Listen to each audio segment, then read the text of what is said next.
अस्सलाम वालेकुम नाज़रीन, प्रोग्राम गपशप में मैं हूं आपका मेज़बान मोइज़ खान। आज जो हमारे मेहमान हैं बेशक वो किसी तारुफ़ के मोहताज नहीं है। तनवीर चौधरी साहब पाकिस्तान मुस्लिम लीग फंक्शनल के जो हैं डिस्ट्रिक्ट कोरंगी के सदर भी हैं और रिसेंटली 240 NA उनसे इन्होंने अपना इलेक्शन का वो उम्मीदवार भी रहे हैं और मतलब उससे कोई अच्छी खबर नहीं आई लेकिन उसके उम्मीदवार थे और अब UC 7 से जो है वो चेयरमैनशिप का इलेक्शन भी लड़ रहे हैं। तो हम उनसे जानना चाहेंगे सबसे पहले तो उनकी पूरी सियासी जो सफ़र था उसके बारे में। जी तो तनवीर चौधरी साहब, कैसा सफ़र रहा आपका? पहले तो जी आपको मैं अपने ऑफिस पे वेलकम करता हूँ।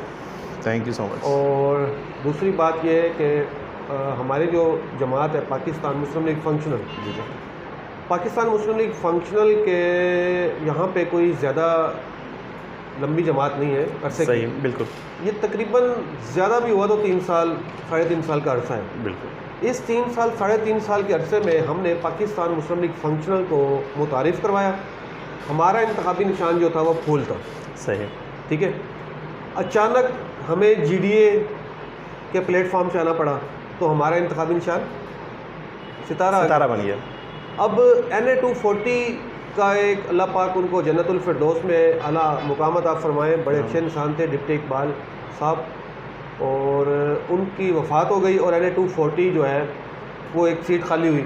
सही। तो सीट उसका मैंने फ़ायदा उठाया क्योंकि मुझे अपने GDA को मुतारिफ़ कराना था और इंतखाबी निशान जो हमारा सितारा है उसको मार्केट में इन करवाना था। सही, बिल्कुल। तो मैंने जो है NA 240 की जितनी कंपेन थी उसमें यही लोगों को मैसेज दिया कि आप जो है भले NA 240 में हमारा साथ ना दें लेकिन आने वाले महीने के अंदर बल्दियाती इंतखाबात हैं, आपके हर जो है UC से हमारे कैंडिडेट खड़े हैं, हमारे वार्ड से काउंसलर्स खड़े हैं, आप उनको मुंतखब करवाएं, इंशाअल्लाह ताला वो आपकी खिदमत करेंगे। सही।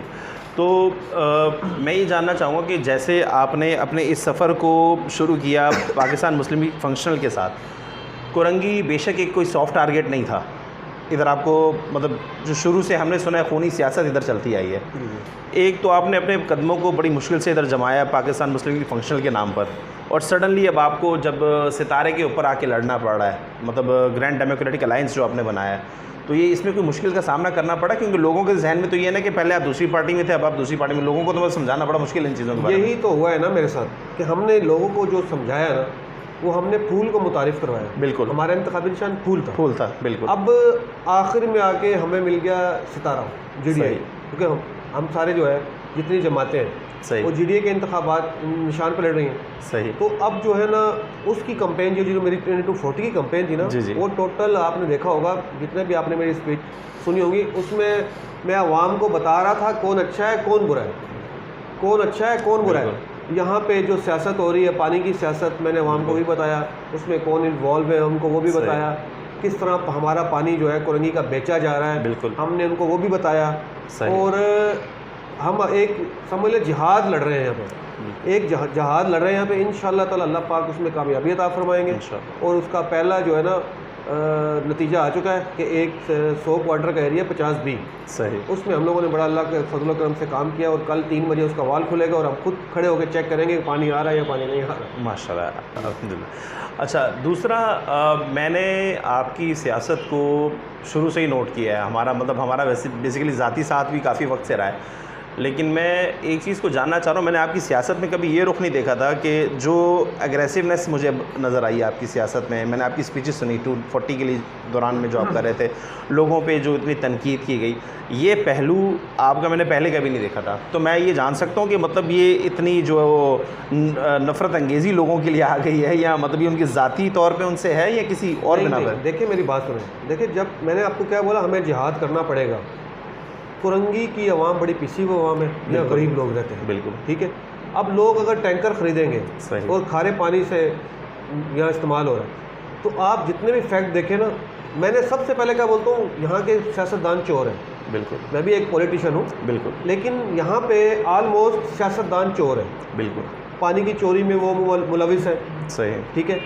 पानी, अच्छा, जहाँ पे भी कोई काम होता है 2 नंबर, वहाँ पे पॉलिटिशियन जो है अपना हिस्सा ले लेते हैं, वो काम हो जाता है, बिल्कुल 2 नंबर काम हो जाता है। अभी हालिया हमारा कुरंगी के अंदर पानी का आपको पता कितना बड़ा मसला है। बिल्कुल। कुरंगी से मलीर में पानी क्यों जाना चाहिए? नहीं जाना चाहिए, क्योंकि कुरंगी में पानी नहीं मिल रहा। बिल्कुल। अभी जो है हमारी जो सिंध सरकार है, उनका एक नुमाइंदा है, वो उसने जाली लेटर के ज़रिए हमारे 50 सी से 4 इंच का कनेक्शन करवा के ज़िला मलीर में लेकर जा रहे थे। वो मैंने बंद करवाया और वाटर बोर्ड वालों को भी मैंने लोगों को बंद करवा दिया, ठीक है। और इंशाअल्लाह ताला मैंने आपको बोला है कि ये जिहाद है, हमें जिहाद करना पड़ेगा और थोड़ा सा वक्त लगेगा। इंशाअल्लाह ताला कुरंगी की आवाम को पानी, मैं कह रहा हूँ, इतना मिलेगा कि आपकी सोच है। आप 240 में अपनी हार को कैसे एक्सप्लेन करेंगे? देखो मैंने आपको बताया ना, हारता मैं तब जब मैं NA-240 की कंपेन चलाता। सही। मेरी आप जितनी कंपेन उठा लें, NA-240 के ऊपर मेरी एक भी कंपेन नहीं थी, पहली बात। बिल्कुल। दूसरी बात ये, जैसे ही 48 घंटे पहले कंपेन बंद हुई, उसके बाद हम लोग अपने ऑफिसों में बैठ गए। मैंने अपने वर्कर्स को बोला यहाँ पे दंगल है, सियासी दंगल है, हम लोग बाहर ही नहीं निकले। अगर हम हारते तब जब हम अपने कैंडिडेट, अपना पोलिंग एजेंट बिठाते, हम वहाँ पे आखिरी दिन के अंदर जो है टेंट लगाते, हम जो है जो उसकी सारी चीज़ें थी वो पूरी करते, सही, कन्वेंस लेके आते, तो ये तो एक तयशुदा प्लान था। NA-240 आपको भी पता है जीता कौन और जितवाया किसको गया। बिल्कुल। आपको सबको पता है। मैं कहता हूँ एक बच्चा जो है ना 5 साल का, आप उससे भी पूछेंगे ना कि NA-240 का इलेक्शन कौन जीता और जितवाया दी किसको गई सीट, तो वो आपको पता चल जाएगा उसके ऊपर ना। तो ये एक फेक इलेक्शन था। तो मैंने इससे अच्छा, मुझे शुरू से ही मैंने अपनी बल्दियात की कंपेन चलाई और इंशाअल्लाह ताला आप भी यहाँ, मैं भी यहाँ, ये अवाम इंशाअल्लाह ताला हमें मुंतखब करेगी, हमारे नुमाइंदों को मुंतखब करेगी, जो इंशाअल्लाह ताला इस अवाम का खिदमत करेंगे। सही। तो अब जैसे UC7 की तरफ से आप चेयरमैनशिप का जो इलेक्शन लड़ रहे हैं, उसके लिए आपकी क्या तैयारी है और क्या फोकस आपने किया हुआ है? बिल्कुल। और उससे उम्मीदें क्या हैं बेसिकली? हाँ बिल्कुल। अभी जो ना ये जो UC7 है, इसके लिए मैंने भरपूर तैयारी, इसकी वोटर लिस्टें मैंने ले ली हैं अभी से। वोटर लिस्टों पे कार्ड बनना भी से शुरू हो गया। कैंप वोटर लिस्टें, घर घर जाकर एक एक दरवाज़ा खटखटा कर हम लोगों को कन्वेंस करेंगे। भरपूर जिसको कहते हैं ना डोर टू डोर कंपेन, वो मैं चलाऊँगा और इंशाअल्लाह ताला फतेह जो है हक की होगी इंशाअल्लाह। अच्छा चौधरी साहब, कुछ पार्टीज़ ऐसी पाकिस्तान में मशहूर हैं जिनको हम नॉर्मली, मतलब अगर ऑफ एयर देखा जाए तो उन पार्टीज़ को जो है वो ड्राई क्लीन पार्टी भी कहा जाता है। तो पीर पगाड़ा साहब की जो पार्टी है उसको बेसिकली वन ऑफ देम रखा जाता है कि मतलब जिसने अपने गुनाह माफ़ करवाने या जिसने अपने जो है वो पुराने केसेस ख़त्म करवाने हैं, या अगर ऐसे कोई उनका कोई रिकॉर्ड है तो वो इस पार्टी में आ जाए तो उनको कोई कुछ भी नहीं कहता। तो मैं ये जानना चाह रहा हूँ कि आप लोगों के पास जो बंदे आ रहे हैं उनका कोई बैकग्राउंड चेक करने के लिए, या जैसा, क्योंकि माशाल्लाह से जिस स्पीड से इस पीर पगाड़ा पार्टी ने फंक्शन लीग ने कुरंगी में अपने कदम जमाए हैं, मैं ये जानना चाह रहा हूँ कि क्राइटेरिया क्या है लोगों को रखने का? देखिए मेरी बात सुने, बड़ी अच्छी बात की आपने। ये पाकिस्तान मुस्लिम लीग फंक्शनल एक वाइड पाकिस्तान की पार्टी है और पीर साहब पगारा उसके इनके सरबराह जो फेडरेशन की बात करते हैं। बिल्कुल। हमारी असल जो पार्टी है ना, जिसने पाकिस्तान के लिए कुर्बानियाँ दी हैं, इस मुल्क के लिए कुर्बानियाँ दी हैं, वो only on one Pakistan Muslim league functional है। बिल्कुल। ठीक है। उन्होंने जंगे, हमारे हुरों ने जंगों में जो है शाना बशाना फ़ौज के साथ खड़े हुए हैं, बल्कि यहाँ से सिंध से उधर चले गए राजस्थान, इंडिया के राजस्थान तक हमारी जो है फ़ौज वो घुस गई थी यहाँ से। तो एक वाइड पार्टी हमारी है, लेकिन हमने वो बैकग्राउंड, वो जो हमारा बैकग्राउंड है या जो भी हमने उसको साइड पर रखा। जो यहाँ पे जितने भी हमने लोग लिए हैं ना, ऑलमोस्ट न्यू लोग हैं जो पहली दफ़ा फंक्शनल लीग को, जो पीर साहब पगारा को लाइक करते हैं, जो हमारी तंजीम को लाइक करते हैं। इसमें आपको कोई भी किसी भी किस्म का ऐसा एलिमेंट नहीं मिलेगा जिसके ऊपर केसेस होंगे और जो टारगेट किलिंग में मुलविस होंगे, ऐसा कोई भी आपको बंदा नहीं मिलेगा। आप विज़िट कर लें, कयूमाबाद से शुरू हो जाए, लाइन 89 चले जाएँ, फिर यहाँ से शुरू हो जाए और मलीर हॉल्ट हर जगह चले जाए, आपको ऐसा एक भी बंदा मेरे पास नहीं मिलेगा जिसके केसेस होंगे या हमने उनको यहाँ पे पनाह दी है। एक भी बंदा आपको नहीं मिलेगा, ये मेरा चैलेंज है आपको, एक बंदा नहीं आप मुझे दिखा सकते। अच्छा, दूसरा परसेप्शन ये है कि ये साइयों की पार्टी है, तो मतलब लोगों को इनकरेजमेंट मिलती है इस चीज़ से कि मतलब जब आप कैंपेन कर रहे होते हैं और आपके सीनियर्स या आपके बड़े वो आपके साथ ना हो या वो ऐसी सिचुएशन में आपके साथ ना खड़े हों, तो लोगों को मतलब क्या पैगाम पहुंचेगा इसमें, किस तरह का पहुंचता है, मतलब इस तरह की चीज़ मैं जानना चाह रहा हूँ, क्योंकि मैंने कभी इतना एक्टिव जो है मतलब बड़े साइयों को देखा नहीं है कभी भी सियासत में, मतलब सड़कों की सियासत पे, जैसी कुरंगी की सियासत है उसमें, या जैसे डिफेंस की सियासत है, या लियाकताबाद की सियासत है, उस हिसाब से मुझे वो थोड़ा सा जानने की ज़रूरत है। देखिए पहले तो शायद साईं वाले इतनी जो है ना सियासत नहीं करते थे। बिल्कुल। अब उनको भी, जब हम लोग एक्टिव है ना, तो उनको भी अभी थोड़ा जो है ना मज़ा आ रहा है सियासत में, तो अब वो भी एक्टिव है। आपने भी देखा होगा हालिया पिछले दिनों में साईं इस्माइल शाह राशदी साहब खुद आए थे यहाँ पे, कुरंगी में भी आए थे, बिल्कुल, और लांडी में भी गए वो, बल्कि गली गली भी गए, और मुझे उन्होंने बोला भी कि तुम बताओ और कहाँ पे जाना है, मुझे बुलाओ। तो इंशाल्लाह ताला भी UC7 की जो कंपेन है उसके अंदर साईं यहाँ पे आएंगे भी। और सबसे जो अभी मैं आपको बताता हूँ, हमारे पास आपका बार बार इस बात पे आ रहा है कि आपके पास लोग आ कैसे गए, सही, वो मुझे नहीं पसंद करते, वो बेसिकली वो पीर साहब पगारा को पसंद करते हैं, वो यूनुस साईं को पसंद करते हैं, पीर साहब के बेटों को करते हैं, यूनुस साईं को, सबको पसंद करते हैं। तो जो पीर है उनसे लोग मोहब्बत करते हैं, उनका एक मोहब्बत का अकीदत का रिश्ता भी है। तो जहाँ पे भी जाते हैं एक पीर साहब पगारा की ऐसी शख्सियत है, हर इंसान उनको लाइक करता है। तो हमें सबसे बड़ा बेनिफिट ही यही है। और हमारी जमात में आपको किसी भी जमात का आदमी नहीं मिलेगा।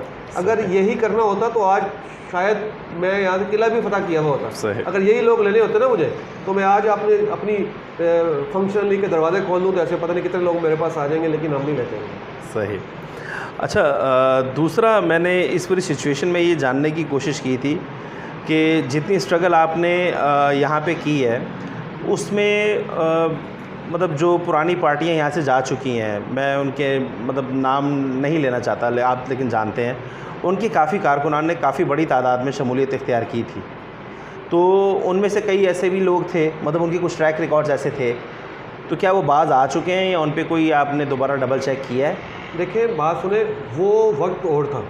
सही। उस वक्त मीडिया को, आप चंद मीडिया के लोग थे, चंद चैनल से उनको दबा दिया गया था। सही। आज मीडिया आज़ाद है। बिल्कुल। सबसे मेन है कि आप ये भी छोड़ दें, मीडिया को तो छोड़ दें, आज सबसे बड़ा जो हथियार है वो सोशल मीडिया का है। बिल्कुल। यहाँ पे एक गोली चलती है, सोशल मीडिया के ऊपर आग की तरह खबर फैल जाती है। बिल्कुल। तो अब तो मुर्गी का बच्चा भी नहीं मर सकता ना। हाँ, ये तो इसलिए तो खुल के सारी जमातें जो है ना वो सियासत कर रही है, और सियासत करने में भी मज़ा आ रहा है। अब वो दौर चला गया, और इन जो किराए के टारगेट किलर्स थे, अब वो तो अपने बराबर वाले ना जो जिस घर में रहते होंगे उसके बराबर वालों को किलिंग तो दूर की बात है, थप्पड़ नहीं मार सकते।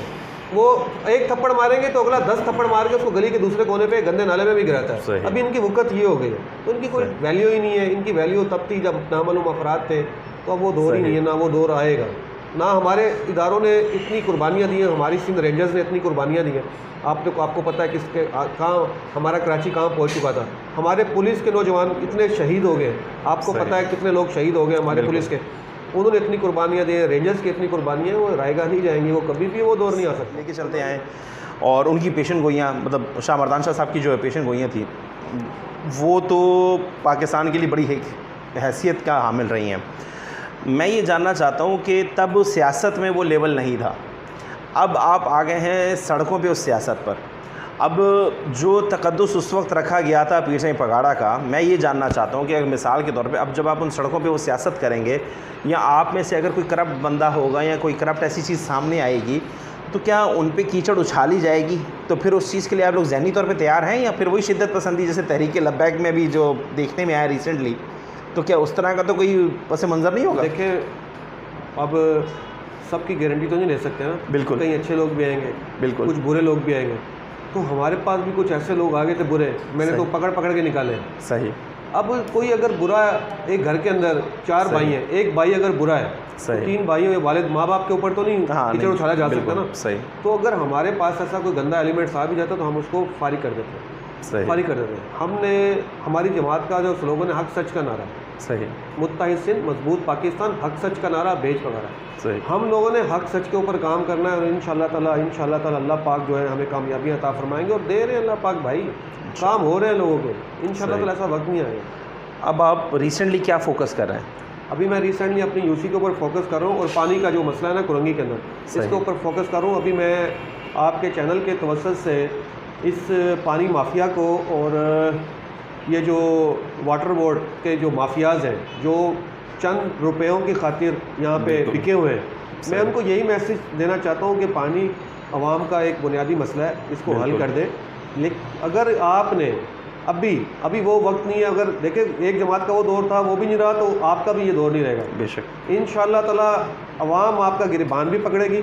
और मेरी एमडी वाटर बोर्ड जो है मैडम है अभी मेरे ख्याल, उनसे भी दरख्वास्त है कि खुदारा इस कुरंगी की अवाम के लिए सोचे, ये चोरों को भगाएं। ये जगह जगह जो इन्होंने प्राइवेट पंप लगे हुए हैं, आप मीडिया के आप दिखाएं ना, आप दिखाएं ये प्राइवेट पंप चल रहे हैं, ये डेली लाखों करोड़ों रुपए का यहाँ से पानी जो है ना चोरी करके बेचा जा रहा है। बिल्कुल, आप इसके ऊपर आवाज़ उठाएं। और मैं भी यही कहता हूँ एमडी वाटर बोर्ड साहिबा से कि खुदारा ये जो पानी माफिया है, इनसे कुरंगी की अवाम की जान छुड़ाएं, ताकि हर गली हर मोहल्ले में पानी आए।